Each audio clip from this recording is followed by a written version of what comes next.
Dans le Sahih de Muslim, il a été rapporté que l'un des fils que Abu Talha avait eu avec Sulaym décéda. Elle dit alors à ses proches parents qui étaient chez elle et à qui on apprit le décès: « Ne le dites pas à Abu Talha quand il rentrera, pour qu'il ne soit pas affligé alors qu'il est en train de jeûner. Cela va lui couper l'appétit.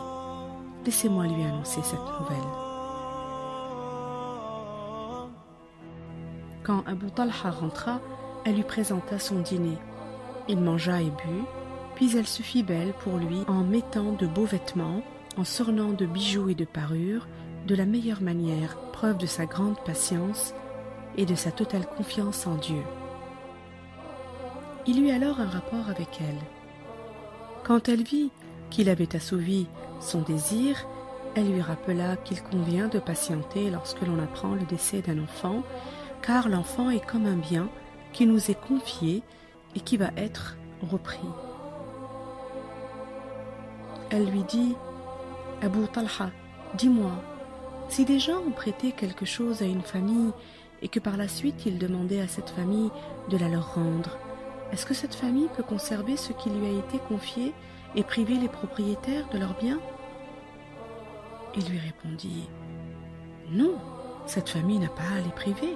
S'ils veulent récupérer leurs biens, ils n'ont pas à les en empêcher. » Elle lui dit alors: « Recherche la récompense de la part de Dieu en faisant preuve de patience pour la mort de ton fils et n'aie pas un comportement qui te prive de cette récompense. Notre fils est comme un bien qui nous a été confié et celui à qui il appartient l'a repris. » C'est alors que Abu Talha se mit en colère. Il dit à Sulaym: « Pourquoi tu me laisses jusqu'à avoir un rapport avec toi avant de m'annoncer le décès de ton fils ?»